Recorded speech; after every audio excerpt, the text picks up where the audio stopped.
Hello, everyone. Welcome to another episode of the Tech Convo Podcast with me, Bathromew. And today I'm with Doreen. So I think I'll let her introduce herself.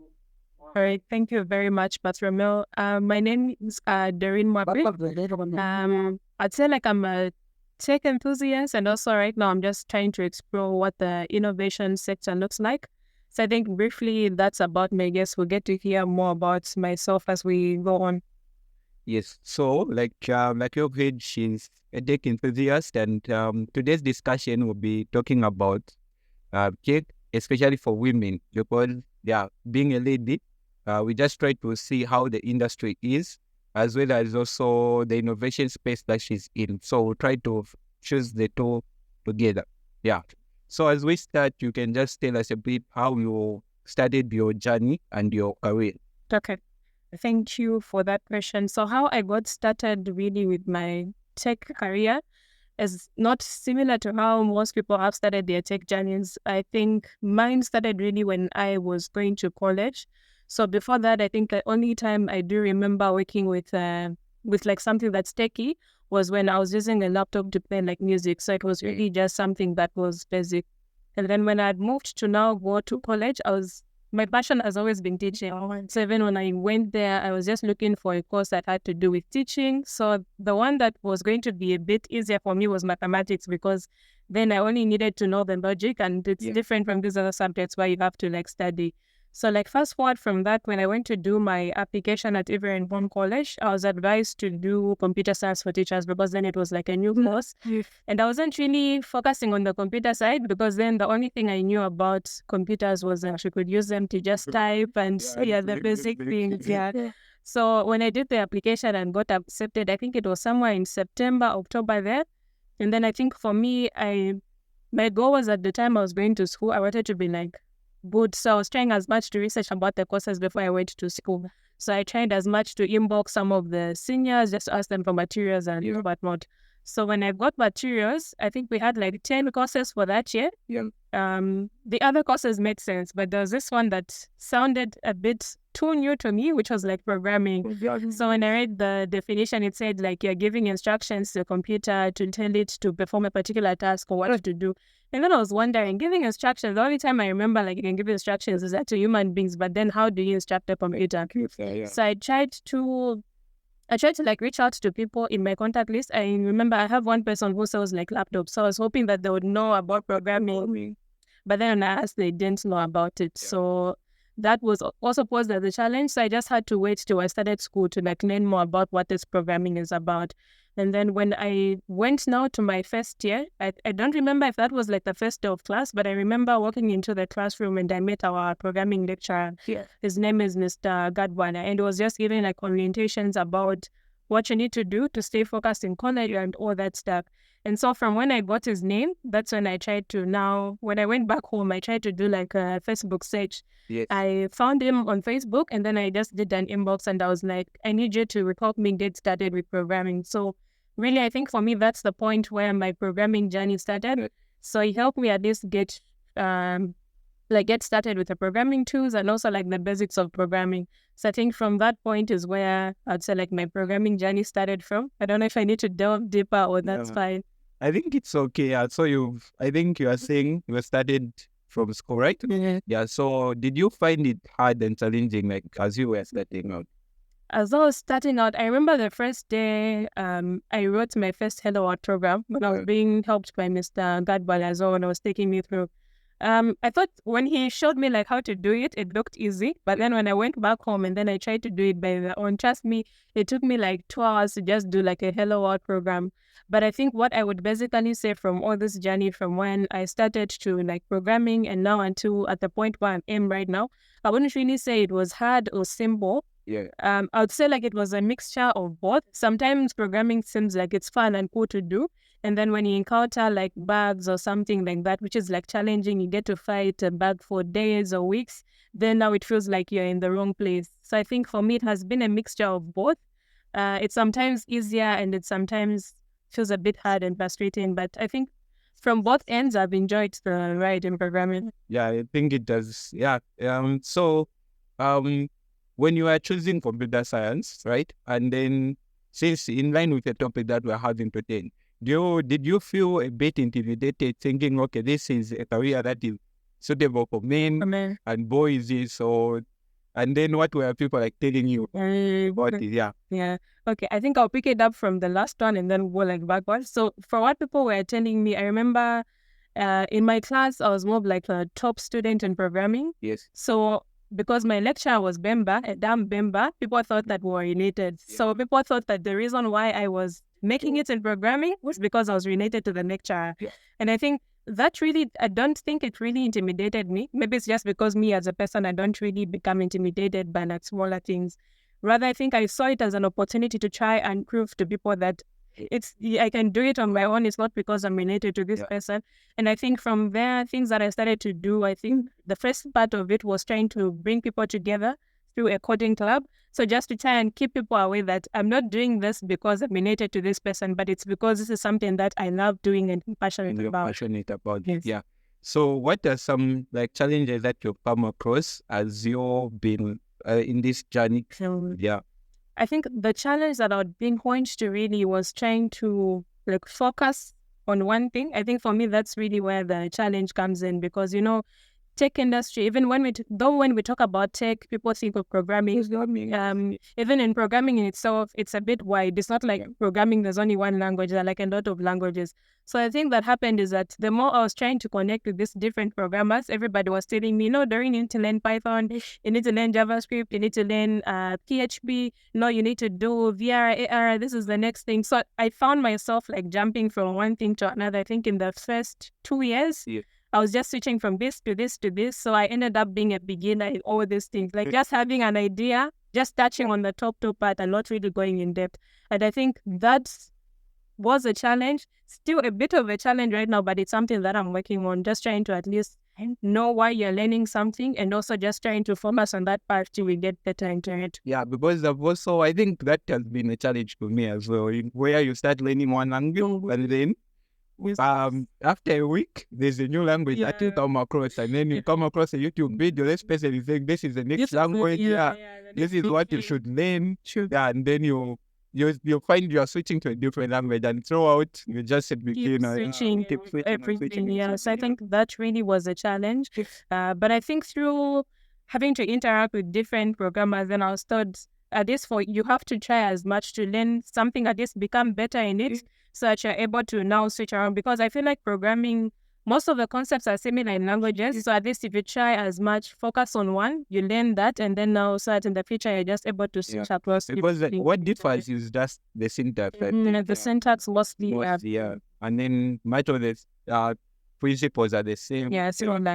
So to somebody who might be like struggling with the same thing, what should be the thing that they look for when they are trying to choose a programming language? I think for me, the advice is always know why you're learning something. So if you want to maybe become, a web developer, then you'd also have to look for languages that align and are going to help you become a web developer.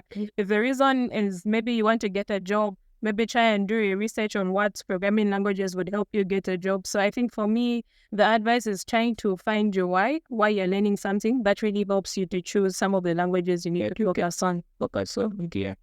And so going back to our topic, do you think women in the tech industry, especially in Zambia, is there a good like representation of women? Do we have enough women, or are we still needing more? More, I would definitely say we do need more, but I think it's better than at the time. Though the time I started, I wouldn't say things were worse. I could pinpoint to like female developers that were like at the top. I would say maybe like 20% of women that I knew that were like in programming. But now I think there are a lot of organizations that are coming up to support women. So I think the number is growing. Even I would pinpoint to a chapter that I lead, which is under She Got Africa. So it just helps to empower women with like tech skills. So at least in that one, I would pinpoint like we have close to like 200 women in that WhatsApp group. And each time we do have these like events where we are learning maybe about a tech or we're trying to connect on something. We have people that are coming and showing up we have at least like a good number, close to like 50 women coming together to just show up for some of these workshops. Okay, yeah. So you're talking of support groups. So that's a support group that somebody should work for, right? Yes. So how can people find support groups in case like they're just starting out and then they're also like women?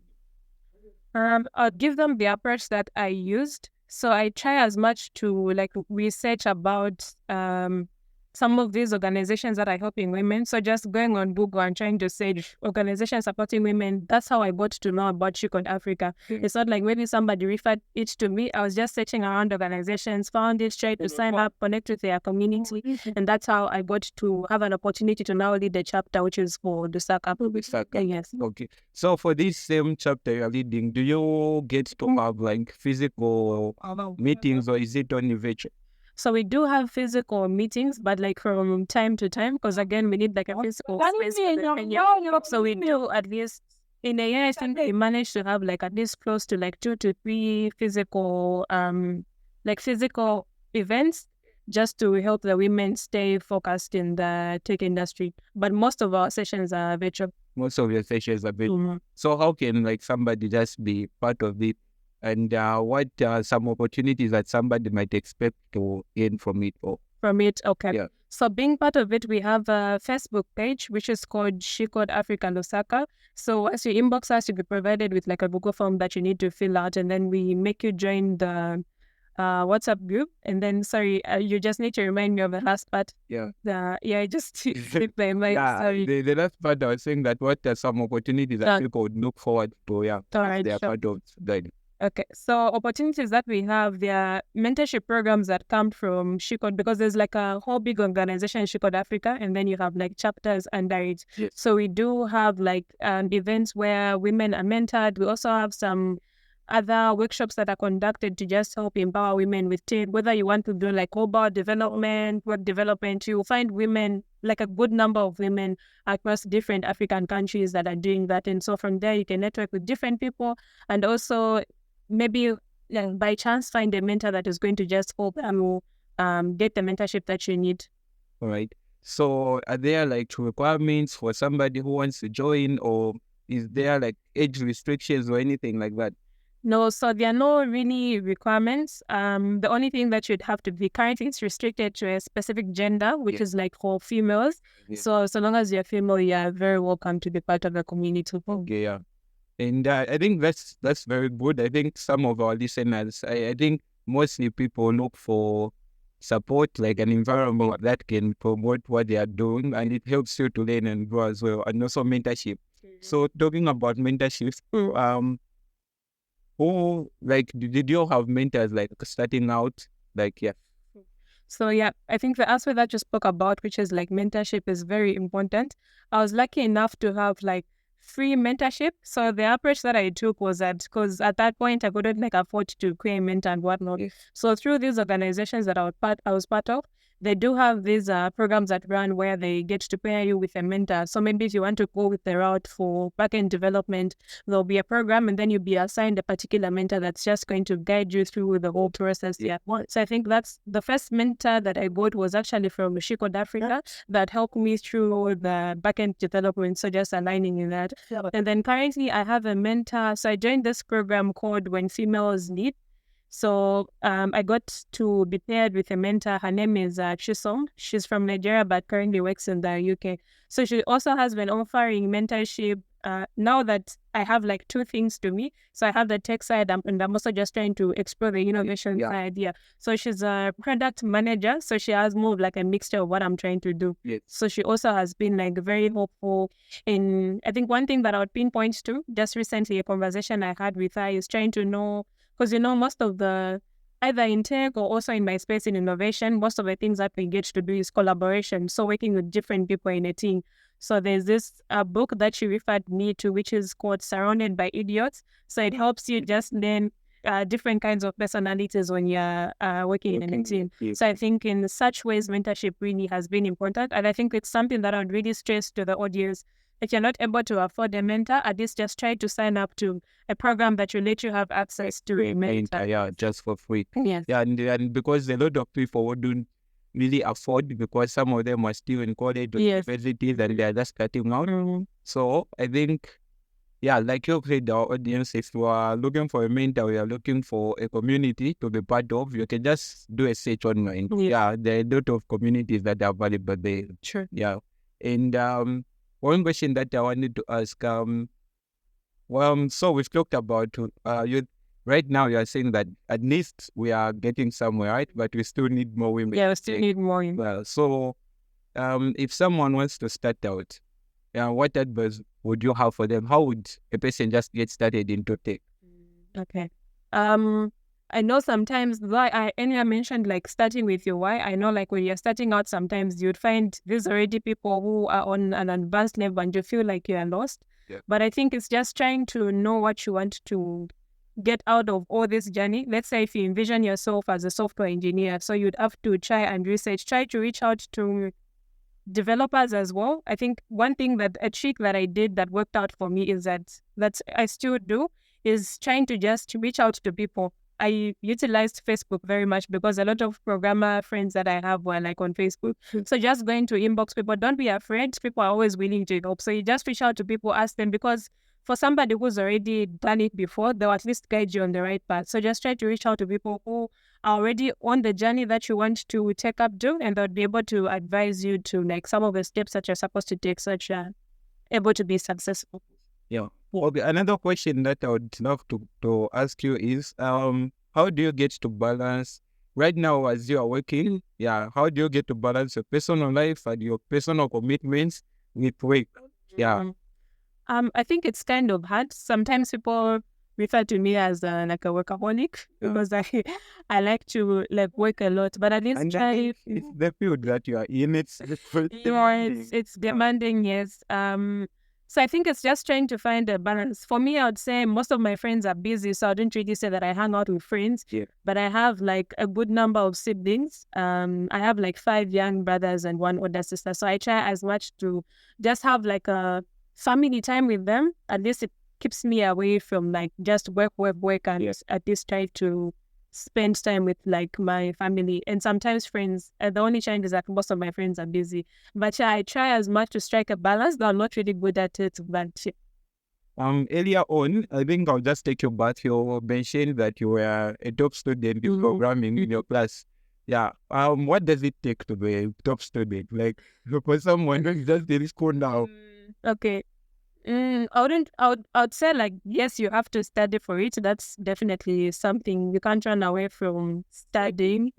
But I think also one thing that I've noticed is that even before it comes about you thinking of being a top student, because I wouldn't really say that my goal was to become like a top student. I just found myself being the person that was topping in programming. So I think the first thing that has to come out is like passion. There were a lot of courses that was programming. Remember in tech, there's only not programming. It was programming, networking. And so there are also people that were topping in networking. And most of them, I would find that the first thing that came first was because they were interested and they were passionate. So I do believe that so long as you're passionate and you're putting in the efforts, the results will definitely show. And I think finding that passion, especially when you're just going to, like you were taught to do computer science, right? When you just went to apply. It wasn't even something that I really wanted to do for me. But... so the passion just had to develop from there and then. And I think a lot of times if you are in a situation where you go to school, you're trying to apply and then people tell you, okay, this is what you should do because it's in the market right now, it's trending and whatever reason they give you. A lot of people, I feel like people end up dropping. So how did you just like fall in love with all of it? I really also asked myself that question. But I think for me, even like way back, I've always loved to solve problems. I think that's why for me, even like when I was in secondary school, I preferred subjects that were like needed like a logical side from you, which is like math, and like just you having to master things. So I think it's the same thing for programming. Programming, you just don't master the code. You have to understand what each line is doing. So I think I do believe that that's where like my passion came through. I even ask myself most of the time, like, where did it come from? And I think I'll pinpoint that. Well, I've seen a lot of people who just like, they've been told, okay, this is what you should do. They don't have interest in it, yes. Then they start, later on it becomes so hard that they have to do it. And I think it's because when you are being taught to do something that you're not passionate about, it doesn't really work out for you. Yeah. Yeah, most of it. Yeah. And I think a lot of people should follow their passion, but again, listening to people that might work in your case. It worked out. It worked out in your case. Yeah. So what are some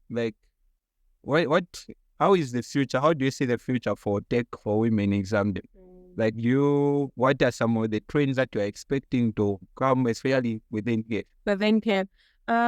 I was going to be tempted to speak of AI, but even before I go through that, I think there's a lot of aspects that I would really like pinpoint. Really, I would speak of like data science. Right now, like data is more of like something that people are utilizing. Even like for most apps, for you to find where your market lies or where your customers are, people are utilizing data in that aspect. There's also an aspect of security. So there are women also that I think would be very important or needed in the cybersecurity aspect. Yeah. I think it would just be good to have people explore these different fields. Again, it's also up to why you want to do something or why you are trying to do it. So I think there's a lot of trends. I'll just pinpoint to a few. I'd maybe speak of data, cybersecurity. I would also speak of AI because it's already the big thing. And also blockchain is also something that people are exploring. I think also virtual reality and augmented reality also I think is something that could be explored. But again, I think something I would also just want to speak of is also, I think something that brings us down a bit is like resources. So if you look at it right now, we're going through a phase of load shedding, and now in my mind, I'm picturing somebody who's maybe just starting out. They don't have resources to maybe come up with a backup or power. So I think some of these challenges, I don't know how we could mitigate them, but it would be good if we could find solutions to such things, because there are also things that will be very helpful in helping us achieve what we want to achieve. Yeah, and like you spoke, load shedding is a big issue. So you find that there are people who've got laptops that need electricity for them to be on. I just plug them out and the PC is off. The laptops that are desktop up in there. Laptops that are desktop. Now you find that somebody is just lending and then they are not consistent because you only get to have maybe 3 hours of electricity. Yeah, so that's also a big challenge for a lot of people who are just starting out. Yes. Yeah. So I think we can just conclude the conversation. So as we conclude, what would be your closing and final remark? Okay. Now the conversation was going good. I was thinking there were more questions, but I think my closing remarks would be, I wanted to give one specific to women, but I think this would also apply to men. Yeah. I know that tech is spoken about as a male-dominated field, but I think for me, I haven't really taken that approach to say that it's men. I just look at them as people that I'm working with. Yeah. So I think if we could have an environment where it doesn't feel like there are too many men or there are too many women, but you're just looking at them as people that are working in the tech industry. And I think an advice that I'd give to somebody who's listening to this podcast is to know why you're learning something, and also try to have a vision of what you want to see yourself become in the next maybe 2 or 3 years. Just try to put up a goal. If you want to become maybe a software developer, at least that's going to help you even in the plans that you are trying to note down, to be able to know that this is what will get me to where I want to be. And I think the last thing would also be to believe in yourself even when nobody does believe, because there are a couple of times when, like in the past, I would go maybe to be interviewed for an internship or a job, and then people would ask me, can you really code? And then, if you're not strong enough, you'd feel like that's an intimidation. Yeah. But if you believe in your passion, you believe in your skill, and you know that you're able to learn and adapt, I think from there you will know that you can be able to survive in any environment. Yeah, that's very good advice. And for everyone who's listening, you should believe in yourself and always have that trust in yourself. Yeah. So as you start out coding, or if you're already into the industry as a woman, there's so much insight that she's given us. Yeah. And like she said, this should have gone on and on. Yeah, I wish it did. Yeah. But I think we'll have again later on in the future. Yeah. So from me, Bathromew, I think it's good to have you guys. Thank you for watching to the end, and hope to see you in the next episode. Thank you. Well, thank you. I don't know why I finished it fast.